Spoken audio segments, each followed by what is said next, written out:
welcome to part 3 of our series on easy homemade plant milks.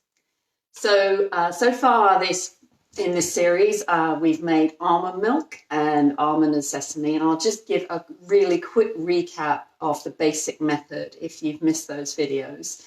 Very, very simple, and that is really the point that I'm trying to convey to you with this series, is just how easy it is. So it's really just 1 cup of nuts or seeds soaked overnight, strained in the morning and mixed with 4 cups of water, blended and squeezed through a nut milk bag. So that takes, as you've seen on the video, less than 2 or 3 minutes to actually make the milk and squeeze it. And the preparation time is next to nothing as well. So I hope that you are getting the idea and wanting to experiment with some of your own nut milks. So I've made almond milk, which is probably the most popular one to start with, and added sesame seeds in the next day to make it even creamier and have additional health benefits. But today I'm going to make a slightly different milk that you may not have ever tried before. It's certainly not one that I've seen available in the shops. And this is pumpkin seed milk, or sometimes known as pepitas.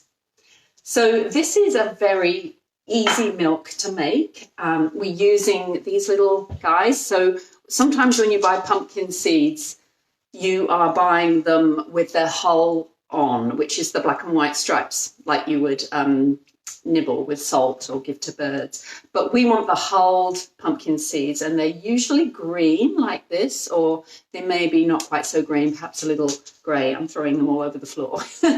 So these are amazing little powerhouses of nutrients. I'll talk about that in a minute.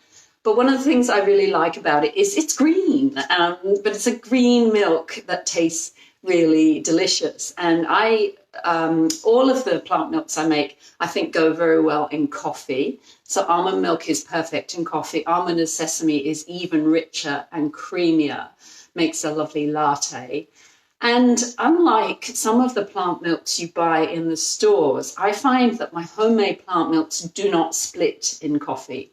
So you know that sometimes you may have found this with some of the bought plant milks, that it looks as if your milk has curdled in your coffee. It hasn't actually curdled.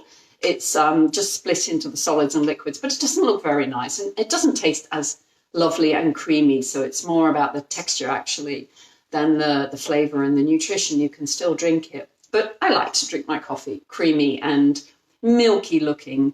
So pumpkin seed milk is a really interesting one to have with coffee. I love it. It actually goes really, really well. So that's one way of using it.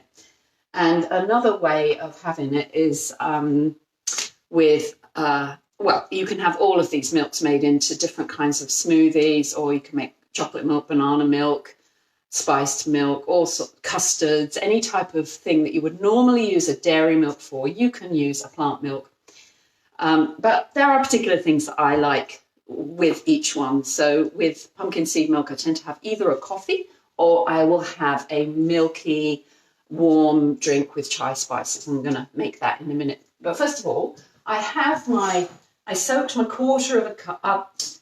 Sorry, meant to tell you about this. Of course, if you're making your own plant milks, they're only going to keep 2 or 3 days in the fridge. So if you think you're not going to drink that much in 2 or 3 days, of course you can make less. So really just go by the proportion of 1 part nuts or seeds to 4 parts of water when you're blending. So today I made half quantities of the pumpkin seed milk because I've already got a big stash of almond and almond sesame in the fridge. And I used 1/2 cup of pumpkin seeds, which I soaked overnight. And then I mixed that with 2 cups of water, and I've already blended that so that you don't have to listen to my blender running. But that's all I did. And here it comes. It's pale green and foamy. Sometimes the pumpkin seeds have a little bit more fiber left in the bag than some of the other nuts. Probably a little bit harder to break down. So I'm going to do it over a big bowl so I don't make a mess.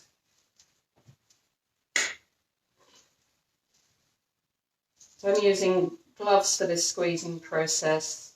You can use your bare hands if you want, but just be mindful that any of the bacteria that gets into the milk is going to make it go off more quickly. So if you can keep it as clean as possible, maybe even rinsing out the equipment you're going to use with some boiling water before you do it. But you know, if you're going to be just drinking it today or tomorrow, then it's not that bad as long as you wash your hands thoroughly. So this is actually squeezing through very easily, and it does leave a small amount of pulp, so not as much with the almonds. So I'm assuming that we're getting more of the goodness out of this milk. So just that teeny little bit of pulp left there. And remember, you can use that in raw cakes and biscuits. You can mix it into a stew or maybe even a bread mix. I've never tried that. You could certainly put it in your compost. You don't need to throw it in the bin at all and waste that. So here is our lovely pumpkin seed milk. You can see it's that lovely pale green. You could even use it to make mint ice cream or something and just add some mint to that and enhance that colour. But I'm going to make my chai spice milk. I'm going to use about a cup of this, and I mix up, I grind my own chai spices and keep them in the cupboard because they're really useful to just sprinkle onto anything sweet, such as stewed apples, of course, or coconut yogurt or muesli. And the spices in chai are very beneficial. Cinnamon's really good for balancing your blood sugar, and I put cloves and ginger, cardamom, sometimes with a bit of black pepper. So all of these spices have beneficial effects. But anyway, I don't want to talk too much about that because I want to wax on a little bit more about pumpkin seeds or pepitas. So as you've heard, all nuts and seeds are very nutritious for us, and they all have fiber and protein and a lot of minerals and healthy fats in them. Pumpkin seeds, in a way, perhaps are even more of a superfood. They really have very high levels of all of those things. For example, if you have 1 cup, a quarter of a cup of pumpkin seeds, which equates to 1 cup of milk at this ratio, you're going to be getting around about 45% of your recommended daily allowance of magnesium, around about 23% of your zinc, 20% of protein, and 16% of iron, which is a lot of nutrients for 1 cup of milk. And in addition to that, you'll be getting omega-3 essential fatty acids, which are not so present in such high numbers in other nuts, but they are in pumpkin seeds. Also in flax seeds and chia seeds as well. But one of the really special things, so I'm whisking here in case you're wondering what I'm doing. You can't see this on the stove.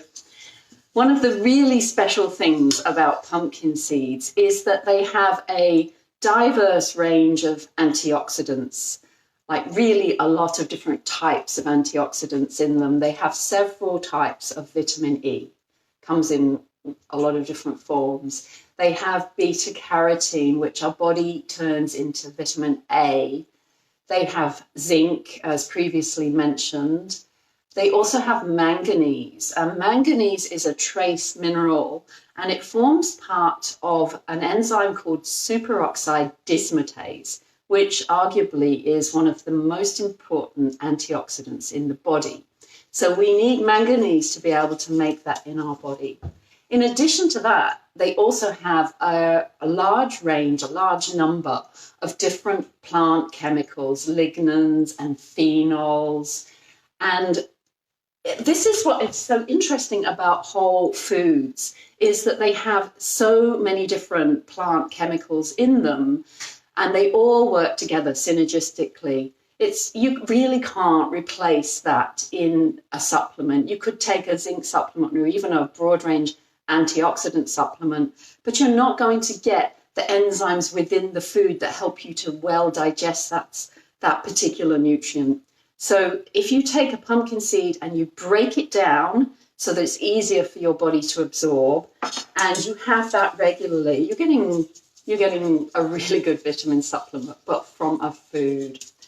So in addition to those antioxidants, which are going to really give us great immune support and go around in the body scavenging those free radicals that can cause disease, so they're really helping us to prevent diseases, even cancer. If we have a lot of oxidants in our body, then we are much more likely to get cancer and other types of diseases. So as you probably know already, it's really important to take in your antioxidants daily. In addition to the antioxidants, the other minerals and nutrients in pumpkin seeds are going to support your healthy bones. They've been shown to really help with regulating insulin and blood sugar levels, and also supporting a healthy heart by reducing high blood pressure and lowering cholesterol. And it's delicious, and it's green. So I really encourage you to go away and try some pumpkin seed milk today. So thank you for watching today. Tomorrow I'm going to be sharing with you how to make another kind of milk, one that doesn't need straining, so it's even easier. And this is cashew milk. And we're also going to be making a cashew cream, which is a very easy, basic and delicious vegan cream. So I hope to see you next time. Bye.